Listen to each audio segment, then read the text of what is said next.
Bonjour à tous, bienvenue dans cette nouvelle édition de votre journal. Il était attendu par beaucoup de parents. Ça y est, le décret abordant la question de la fin du port du masque obligatoire dans les écoles primaires à compter du lundi 4 octobre est sorti ce jeudi matin au journal officiel. La Vendée fait partie des 47 départements qui ne sont pas listés comme, je cite, une zone où la circulation élevée de l'épidémie est constatée. Elle fait donc théoriquement partie des départements où ce masque ne sera plus obligatoire en école primaire à partir de lundi. Donc, hier soir, le préfet de la Vendée avait également annoncé la fin du port du masque obligatoire partout en extérieur, c'est-à-dire même dans les zones d'affluence que sont les marchés, les files d'attente ou encore les abords de grandes surfaces. Nous y reviendrons dans le journal de ce soir. Dans ce contexte, un nouveau Vaxibus a été présenté il y a quelques jours à La Roche-sur-Yon. Une équipe mobile va désormais à la rencontre des plus démunis pour leur proposer d'être vaccinés contre le Covid-19. 5 lieux différents sont prévus chaque semaine.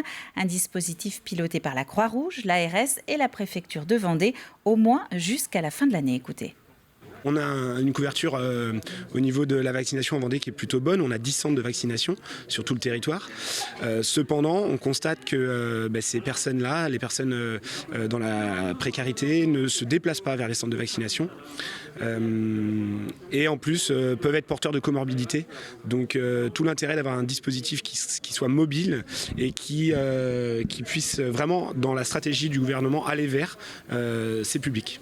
Notez que masques et gel hydroalcoolique sont également distribués à cette occasion. La mission de cette équipe mobile pourra ensuite évoluer et renforcer par exemple le dispositif déjà en place dans le milieu scolaire.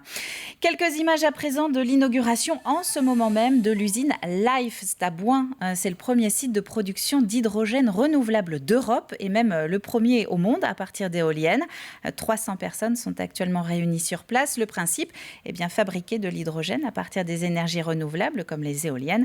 On y reviendra là encore dans le journal ce soir. Et puis, puisqu'on parle de production d'énergie, cet autre exemple, il était en test il y a quelques jours du côté de Saint-Gilles-Croix-de-Vie. L'entreprise Tomsi a passé 2 jours à soumettre ses turbines à une mise en situation grandeur nature dans les marais. Ici, il n'est pas question du vent pour produire de l'électricité, mais plutôt de l'énergie captée dans ces marais. Albin Mouton. Passer de la théorie à la pratique, c'est tout l'objet de ces tests grandeur nature. L'aboutissement d'un travail entamé depuis de longues années pour Thierry Thomazeau, le président de la société Tomsi, basée à Saint-Hilaire-de-Riez. Plus de 5 ans que je travaille sur ce projet, travail dur, avec tous mes hommes que j'ai engagés dans cette aventure. Et là, on a des réponses qui nous satisfont vraiment. On est dans le vrai. En collaboration avec le CNRS, le Centre national de la recherche scientifique, l'entreprise a développé une turbine pour mettre à profit le phénomène des marées. Une turbine hydraulique en fait qui à terme est destinée à exploiter ce qu'on appelle le marnage des marées. Les différences de niveau d'eau entre la marée haute et la marée basse. Il faut bien comprendre qu'un marais qui se remplit à pleine mer, si on ferme la porte et qu'on attend que la mer baisse, à un moment donné on va avoir des dizaines de milliers de mètres cubes d'eau qui se trouveront à 5 mètres d'altitude par rapport à l'eau, à la mer basse, aux basses mers. Et là potentiellement c'est de l'énergie à exploiter. Et selon les premiers tests effectués, les performances de cette turbine sont concluantes. Elle pourrait commencer à être commercialisée dans les prochains mois à destination des particuliers.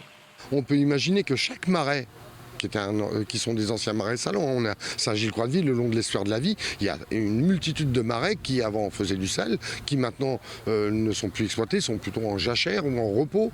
J'aime bien la métaphore faisant voir que ces marais sont autant de petites centrales hydrauliques comme la Rance, mais des centrales hydrauliques individuelles. Pour les particuliers. Alors si on en met 50, on produit assez d'énergie éventuellement pour alimenter une ville comme Saint-Gilles-Croix-de-Vie, mais ici chez nous, les propriétaires, ce sont des propriétaires privés qui possèdent ces marais. Donc ces propriétaires privés peuvent envisager que leurs marais et eux-mêmes deviennent des fournisseurs d'énergie en fait. Chaque turbine a été développée pour avoir la capacité de produire 30 kWh en une journée, soit la consommation en électricité d'une maison de 4 personnes.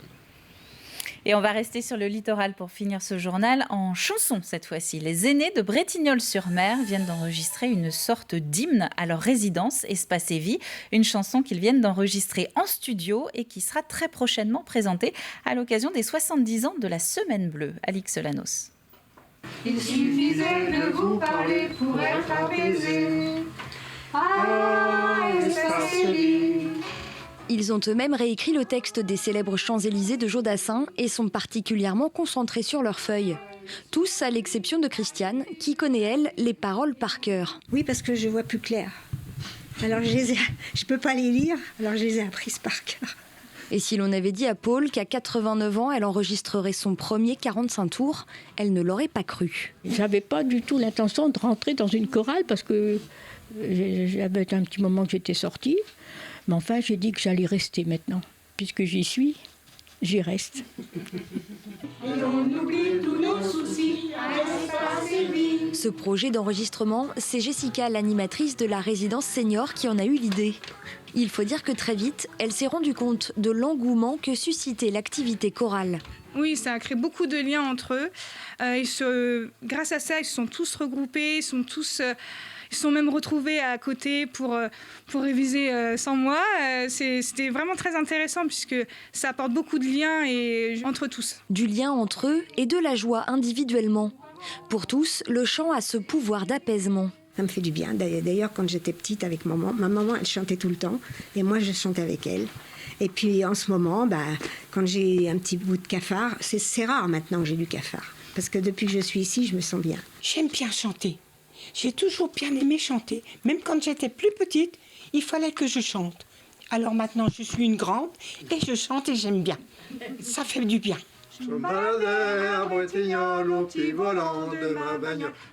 Roger, lui, n'en est pas à son coup d'essai.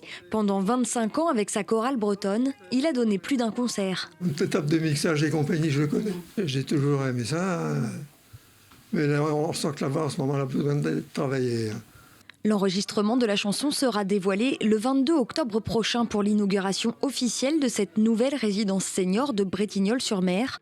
Tous continueront évidemment à venir chanter et espèrent bien rapidement étoffer les rangs de la chorale avec de nouvelles recrues.